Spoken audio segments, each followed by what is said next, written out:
So this is a new series I have, as of tonight, on ecclesiastical matters, things regarding either the church historic or the church specific. That it means either the church in general, Christianity in general, or the local church of Witness Lee, the church, as we called it, the church in San Antonio, the church in Los Angeles, whatever.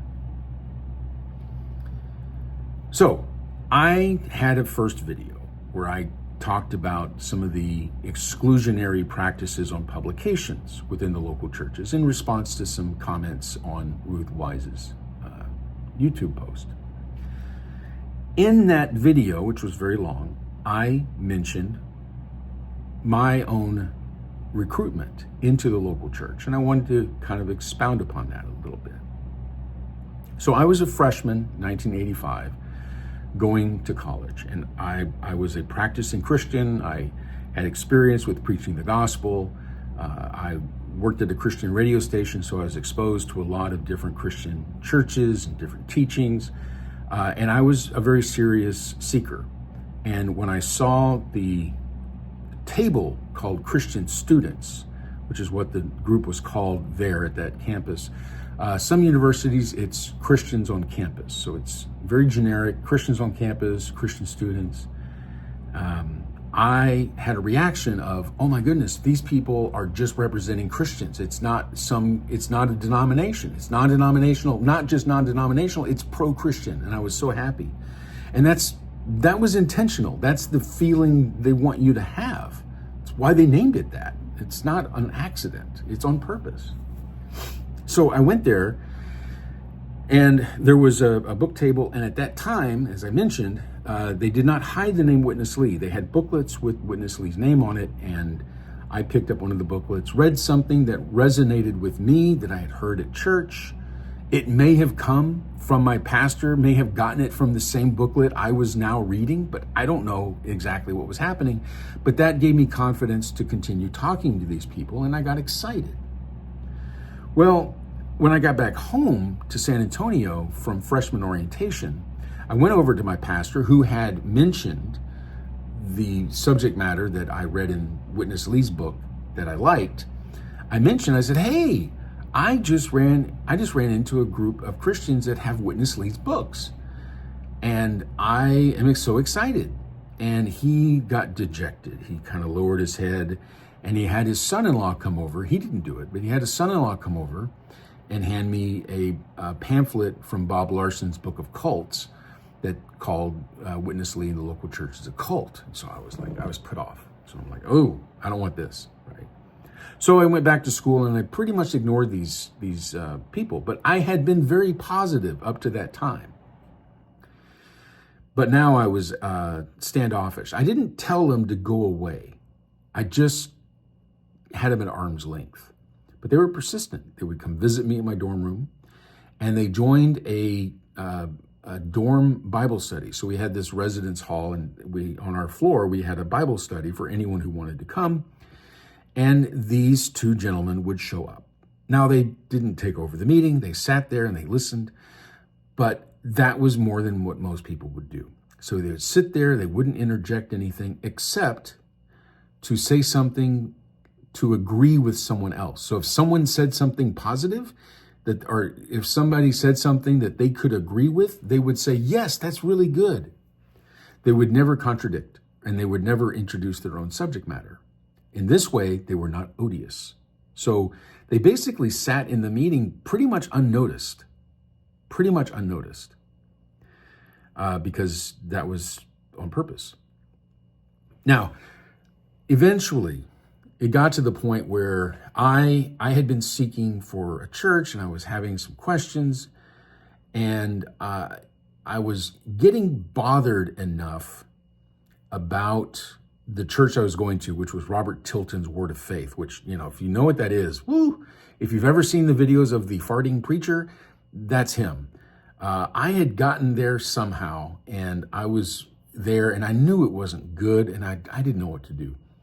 So after one of the Bible studies where Bill and Mike actually said something positive Actually, it's a long story. I won't go into that. But they spoke something from their publications, and I liked it. And so I asked Bill to come back to my room with me, and I said, Bill, I've heard that you're a cult. What do you have to say?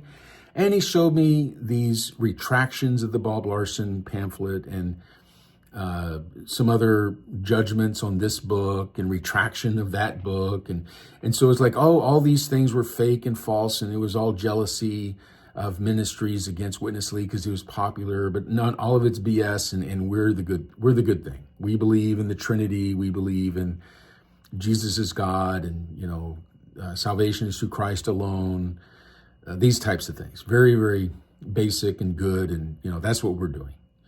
And he said the distinction is that we believe that denominations aren't the right way, but we should all be one as Christians. And I was like, okay, well, that sounds really good.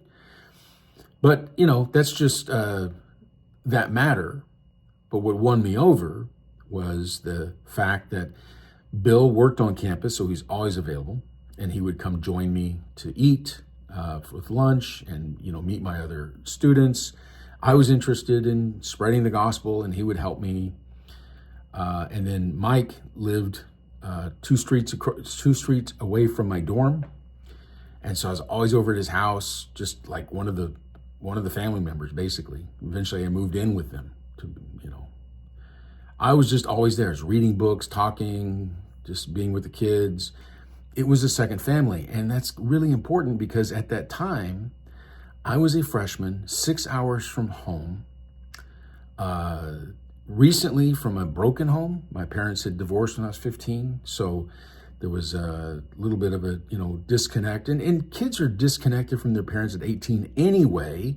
It's just how that biologically is supposed to work. The birds kick you out of the nest. Parents and teenagers give each other the finger, I guess. I don't know. But it just, the feeling of family was lacking freshman year in college, 6 hours away from home. You see the pattern. So these people had set themselves up near a campus, on a campus, with a campus group, specifically to meet students, especially freshmen, who were open to the Bible, interested in the Bible, and, who were like looking for a home, looking for some connection. And I sure was. And these were the only people in my life at this time who appeared to be 100% open to me. They were available when I needed them. They would answer my questions. They invited me over. They, laughed at my jokes and all this stuff, right? Of course, I don't know what's going on. I'm not that sophisticated. I'm an 18-year-old kid. But I am enthralled. I am excited. And eventually, that became my group. And if you attacked them, you attacked me. Why? Because they showed me all the love. And I'm not saying it wasn't real, but it sure was there.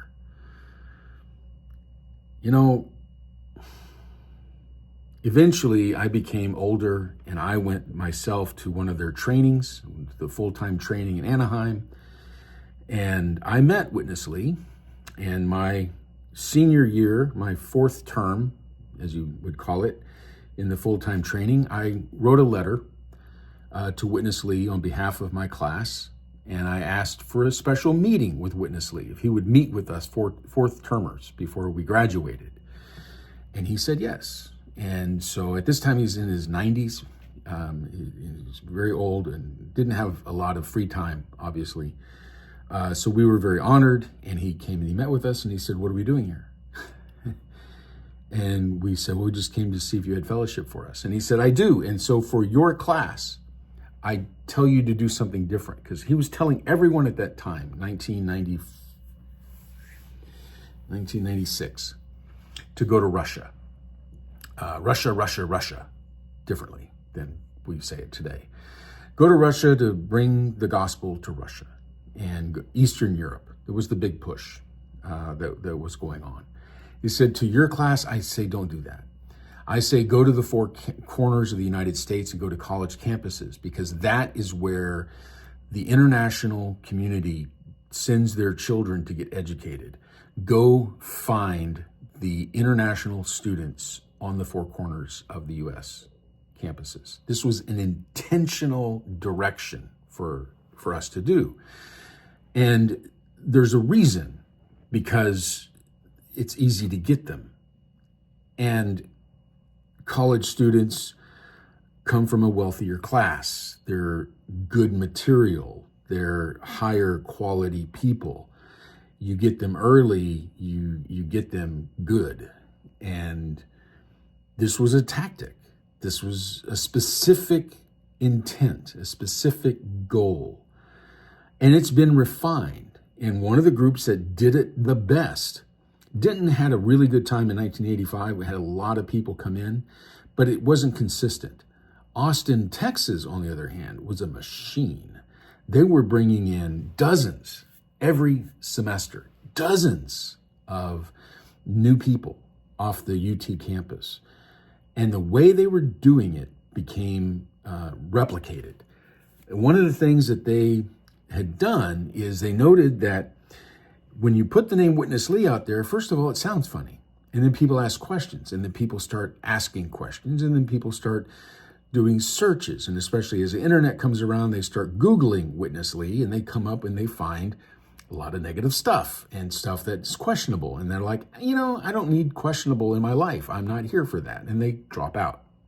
So instead, they had a new tactic, and it was just get together, talk about the basic gospel, read some basic verses, sing some generic songs, show love, have food, listen, be their friend, help them do their homework, find their classes. They're freshmen. They need something. They need to wash their clothes. Help them do that, right? Show them family life. Invite them over to your family life. Maybe they come from a broken family and they need to see a functioning family. Wouldn't that be attractive? And it's like I'm hearing this and I'm thinking about myself. I was in a broken family. Yeah, and I saw two intact families on a regular basis with young kids and parents who loved them, and I got to play with the kids. And it was, wow, it was like idyllic. Oh, yeah, that's on purpose. Oh, okay. Huh. Yeah. So this is why I say I was recruited off the campus. It was tailor-made for me. Tailor-made for me. I don't think everyone gets the same experience, because not everybody needs the same thing. Other people are less needy. They need to be off at a distance. Maybe they need to be challenged in some kind of way, right? I remember there was one guy, he came from the military. He was a drill sergeant in the Marines. Amazing guy, really amazing. And what he would do is he would get you into a training program. Yeah, he would put you into a Marine boot camp training program. And you can tell that's not the direction I took. I tried it, but I lived. Oh my gosh, that was amazing. So other people need different things, right? I needed the family life, the love bombing, all that. And I also needed someone to talk to about all my insecurities, and they listened and all this. Man, I could have used a therapist, but I didn't know that. I didn't know that until I was in my late 30s, early 40s. Did I know that what I really needed a lot, it was a therapist. It would have saved me a lot of grief. At the time, it met a need, and I stayed alive, and that was good. But eventually it wears out. Eventually you're no longer the new person. Now you're the person who gives the love, right? And that transition is hard. But then there's an energy you feed off of being that person who can provide that love to a young lost soul. It's a circle. How do these things happen? The two people that recruited me, they had no evil intent. But the entire thing was set up by that church intentionally to provide that atmosphere where I could be recruited, or anyone else could be recruited by them. They were part of the system. They were not the system. This was not their invention, but they were absolutely in it, as eventually I became absolutely in it. Yeah. So that's an inside look at what it's like to be recruited into a high demand, high control group, exclusive group, insular group, a group that's set at odds with the rest of Christian world, Christianity, a group that considers itself set apart from all other groups on the earth. How do you get into such a group? That's how.